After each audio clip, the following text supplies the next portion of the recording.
You're watching KATU News on Digital. Welcome into today's digital newscast.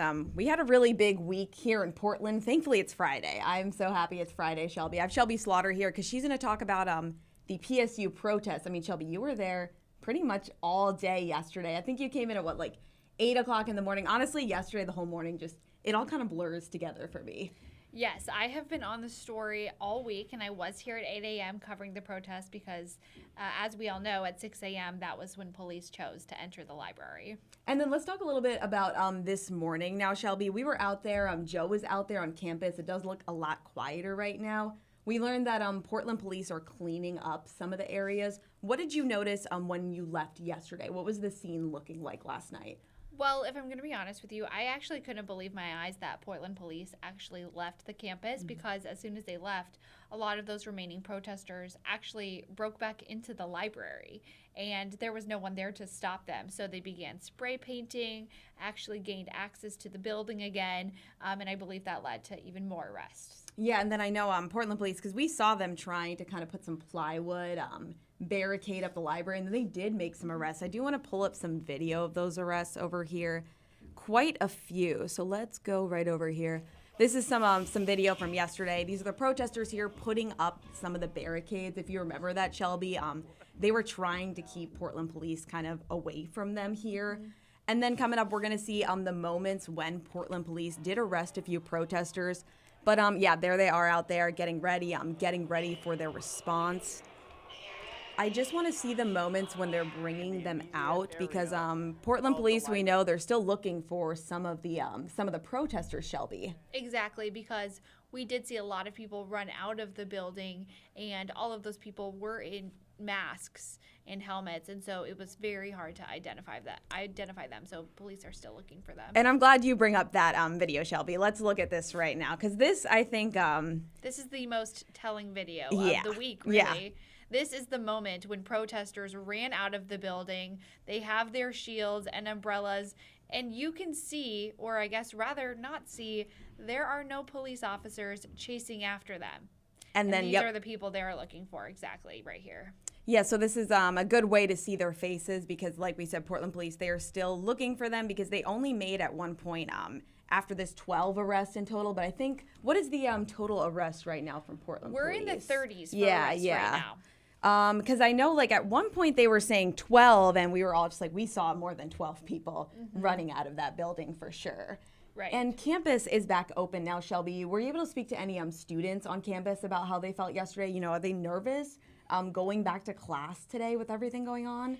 There wasn't a lot of students on campus yesterday because it was closed. It was a lot of protesters and just observers there to support the cause that they were supporting for the pro-Palestine rally. Yeah, and then we do have a little bit of sound from some of the students. I think it was interesting. A lot of them were saying, they do understand why other protesters were out there, but a lot of them were concerned about taking their midterms, actually, because PSU does trimesters. Literally one of the people Emily interviewed was like, I'm just trying to take my midterms. I'm just trying to go to class.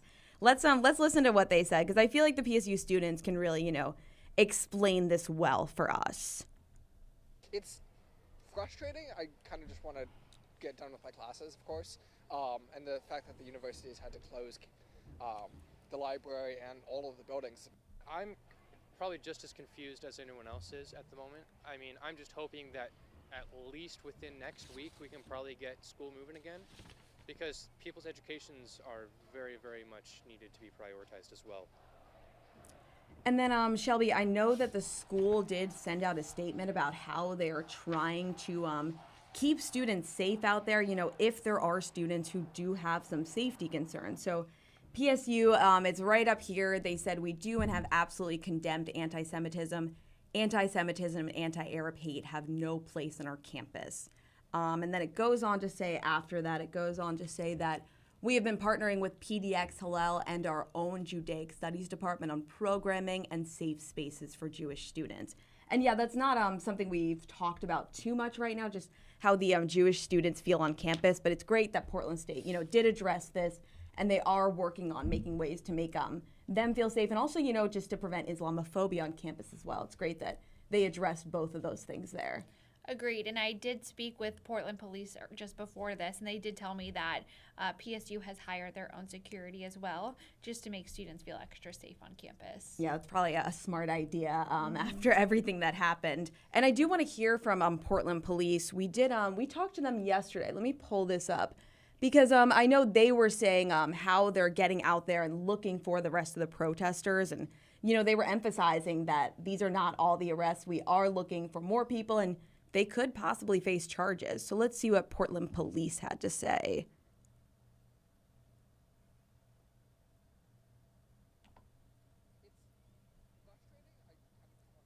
Nope, we got Ted Wheeler here. I, for the life of me, do not understand how terrorizing local business operators can possibly impact events in the Middle East.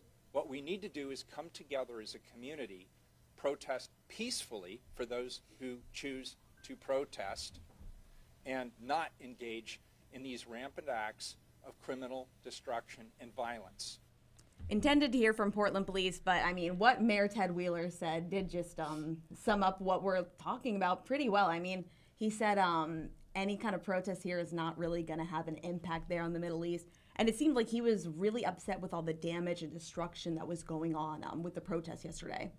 And he was. And, looking at both sides, Mayor Ted Wheeler obviously did say the destruction just really isn't going to have an impact over across the oceans. But he did say that there are conversations that we could be had here civilly without causing destruction.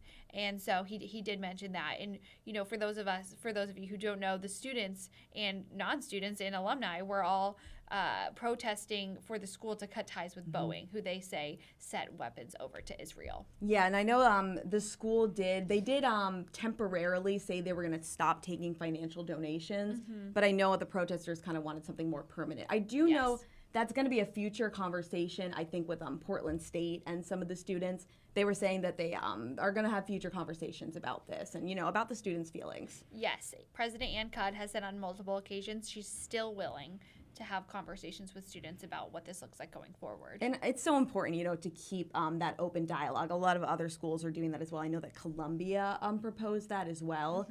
And then I wanted to look at some other protests across the nation. We're going to get to that in a second, but there's one thing we haven't talked about yet from yesterday, Shelby. I'm going to show the video. You'll probably know exactly what I'm talking about. Were you there when that happened? So I was just a block away, and it's scary because I had walked this exact path multiple times yesterday because this was like the main focal point of where that rally was. So it is very scary, and I'm thankful that this person stopped his car and others were able to stop him, but I did see on Twitter, I believe this person's being held in the hospital on a mental health hold. Yeah, it's kind of a crazy story. So, the car drove through, and then the person sprayed two people with pepper spray, and then they got out of the car.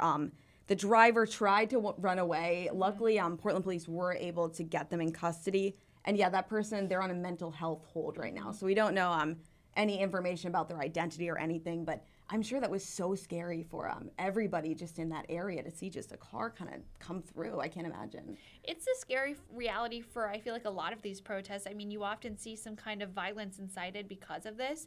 And so I'm just thankful that something worse didn't happen and their car was not able to make it into the crowd. Yeah, and hopefully after this, everything is all quiet. Hopefully nothing this weekend, because it has been a long week here in Portland. I can't even believe on Monday was when the Steel Bridge derailed. It feels like that was forever ago. It's just been a lot going on for our city this week. It really has. And let's talk about some protests across the nation, because of course, this is not just in Portland. These protests have been taking place all around the country. So I want to show some video. This is from New York City this morning. These are some of the NYPD officers. They're going into an encampment on NYU's campus, kind of similar to what we saw here. NYU called in the NYPD. It seems like that's kind of how this has been going. Universities, when they get to the point, they will call in the police to come and clear things out. But it really was calm over there. I think the biggest issue here is, NYU's campus, Shelby, is in the middle of the city. So any kind of encampment or anything would block streets. It just blocks traffic and life down there. It's already so busy in New York that anything else is just going to add to it there. But I did think that was very interesting, though, that it seemed to be completely up to the university as to when they wanted to see police enter. And then another story that I want to talk about, we're not going to talk about the protests anymore, at least on Digicast, but I know you're working on it tonight, Shelby. Before we stop talking about this here, tell us what you're doing for tonight. So obviously there's a lot of remaining questions as it relates to Portland State today. So a lot of those suspects that we saw arrested yesterday, they will be in court today around 2 o'clock. So we will be in court. We do have the names of those suspects, and we're just going to overall follow up. So if anybody has any questions, feel free to shoot me an email. That's at sslaughter@k2.com. And yeah, just general follow up on yesterday's big event. And I know we're looking into charges they could possibly face because the Multnomah County DA, he has said he does intend to press charges. So seeing what charges and what happens with that, that'll be interesting to see for sure. So thank you for, talking to us about the Shelby because you were there. So I feel like you can just kind of give us the best idea because we weren't, physically out there. Another story we're going to talk about, and I think you have probably covered this before. I think everybody has covered this before here, the 90-day fentanyl emergency. I know that we're getting another update from city and county leaders, probably actually started 11 minutes ago at 11 o'clock, so actually happening right now. Yes, Emily Gersh is there. So Emily's going to give us updates, and that'll be tonight. It'll be interesting to see. I feel like we've been waiting for this full update from the 90-day emergency. We've kind of got a little bit of it, but it'll be exciting to see the full thing there. So Thank you for speaking with us, Shelby, and I know you have a lot of work to do, and keep us updated on what happens in court. I know you'll be tweeting. We won't even have to wait. No, you're good. It's allergy season. It's allergy season. So. All right. Thank you, guys. All right. Bye, Shelby. Thank you so much. And Shelby sneeze can lead me right into our next story.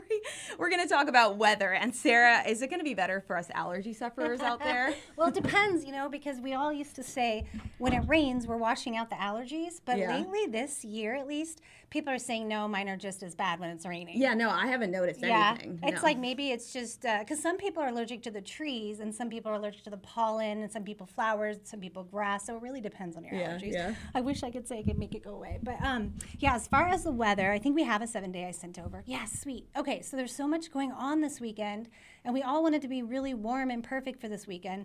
But sadly, after having a break today with a few clouds and sunshine and dryness, we are going to get that rain again, and it's going to come in on Saturday. So that means the Thorns game, we are looking at rain. And then on Sunday, also more rain, more like showers. But we're looking at Cinco de Mayo, Greek Orthodox Easter. Like, that's a big day to be outside on Sunday. And unfortunately, you're going to want to keep your jacket with you because it's a little bit chilly and there will be showers. And then it continues all the way until next week. Now, one good thing I can tell you is around Thursday, we're looking at temperatures in the mid-70s. And by Friday, which is not on here, we could get up to 80. So we are looking at more summer-like temperatures. Yeah, oh yeah. Oh my gosh. Really Wait, warm. That's amazing. Yeah, and on top of that, we can also be excited for the ski season because the snow is just piling up on the mountains. And we even have a winter advisory up in the Cascades. So we're going to get 8 inches. A winter advisory in May. That is something rare. Just up in the Cascades, not here, don't worry. But it's such great news for people who have that season pass. So. Yeah, the season pass was a great investment this year. Yeah, you got one, right? Oh, I'm so jealous. I should have got. I know. I didn't trust it, and I do the weather. Yeah, I mean, you're the one who knows more than anybody. Unfortunately, there's no real climatology where we can say, oh yeah, this year we know there's going to be a lot of snow because of what's been happening with climate lately, so you just can't know, unfortunately. But well, I'm excited to see this fresh snow at Timberline, me so too. Thank you, Sarah. Yeah. Also excited for the 80-degree temperatures. Yeah, see, I'm delivering good news. Just get past today and the next 7 days. All right, we're going to talk about a zebra now, and this is my favorite story. I just had to get right into it. I'm very excited about this one because everybody in Washington has been going crazy about this zebra. This is not obviously the zebra. These are memes online because, I mean, it is just all over on Twitter, or I guess X rather. It's just all over online. Washington is losing its mind over this zebra. It's just We've one talked about zebra. this. Yeah, we've. When did we first report this story? I think the beginning of this week. Yeah, it happened on Sunday, and then I reported it here in the Digicast on Monday. And at that time, their 4 zebra got loose because the owner was on our way to Montana, went to go open up the trailer just to adjust something, and they all ran out. So they were able to gather 3 of the zebras, and even a local rodeo clown that was passing by helped. So it was really funny, and they got police neighbors, everyone helped get these A three local in. rodeo clown. Yeah, well, he might have been a traveling rodeo or something. I don't really know that much. I just know rodeo clown helped. It's just like already wrestle him in or reel him in. 4 zebras getting loose on a highway in Washington is just already like a Yeah, crazy it's story. funny. And then you add in a rodeo clown there. Yeah. I mean, it's just But where is the zebra hiding is the big question. I mean, some of those pictures we were just looking is like there was one, a zebra in a living room. That's where I would put it. I in know, my right? living room. Here, I But wanna show I do you. wonder if someone has the zebra or if it's just hiding in the forest because, like, it can handle our temperature. I used to live in Africa where zebras are literally running everywhere. And they are used to high heat, but they're also used to a lot of rain. oh, okay. So this is they perfect. should be okay. I just worry about how cold it is. So, Yeah, he I might mean, get chilly. I'm sure he's a little bit nervous and scared. Let's and take a look hiding. at him actually. So let's that's pull him not up. Nope, him. he's right here. There we go. And this ad keeps popping up. I'm so sorry. Let me pull this down. That's okay. It's just 'cause we've been yeah, getting this is updates. from Como. So our sister station up in Mm-hmm. Seattle, obviously, they are following the story. But that is the actual zebra on the loose. I can't imagine just driving on the highway and seeing a zebra in front of me. I wish don't I know. could see that. I know, though. me too. I want to see the zebra. So everyone's looking. 100%. And then Sarah, I know you brought us another story because Mayday was this week. Oh, yeah. We didn't really get to talk about it at all because of everything all the going protests. on. Well, I so. feel like Mayday has two sort of it's an important day, right? It's Mayday. It means it's beginning, not the first day of spring, but it's kind of like we celebrate spring flowers. And so when I was young, and I'm a lot older than you, Noelle. So back in the 80s, we would make these. It's true.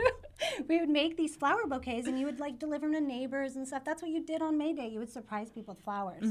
Did you grow up with that tradition? No, I've actually like Right? never heard of this before. That's why I'm so intrigued That's how by old it. I am.